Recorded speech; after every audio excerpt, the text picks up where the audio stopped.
So the important thing in this table is there are the fluid markers using which we can calculate the given amount of any fluid in any compartment.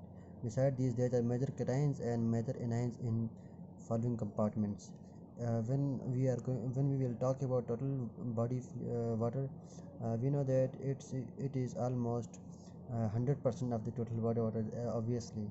But the fluid marker which we will use to calculate total body water is tritiated water. That is, instead of the protium, we will use tritium water. This can be easily traced when given intravenously. It can be traced in all over the body. So we use to tritium water to or deuterium water or antipyrine. We can give this from any vein and wet to distribute in all the body. Then we can calculate the amount of the concentration of tritium, deuterium water or antipyrine, and by calculating this we can calculate total body water. The then we are going to talk about extracellular fluid.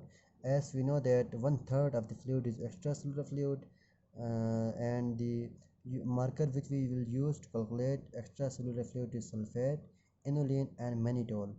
Sulfate, inulin, and mannitol cannot cross the cell membranes easily as their size is quite big, so they cannot go inside the cells.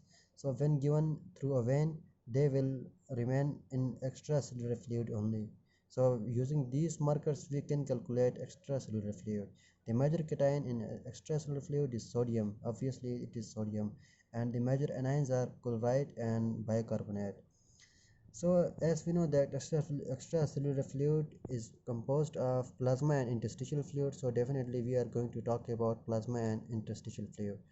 The plasma is 1/12 of the total body water or 1/4 of the extracellular fluid, and interstitial fluid is 1/4 of the total body water or 3/4 of the extracellular fluid.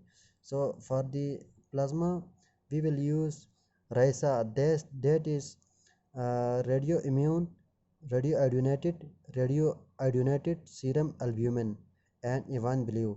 These two are chemicals which will remain.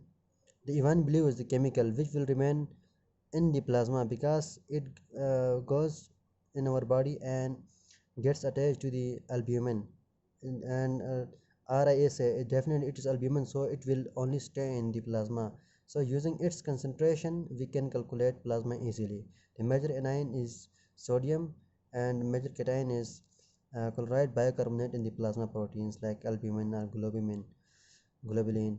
So the interstitial fluid, it can be calculated by subtracting plasma volume from ECF. It can be calculated indirectly. So the major anion is sodium and major cation is sodium and major anion is chloride and bicarbonate. The intracellular fluid can be calculated by subtracting extracellular fluid from total body water. The major cation is potassium and major anion is organic phosphate. Thank you.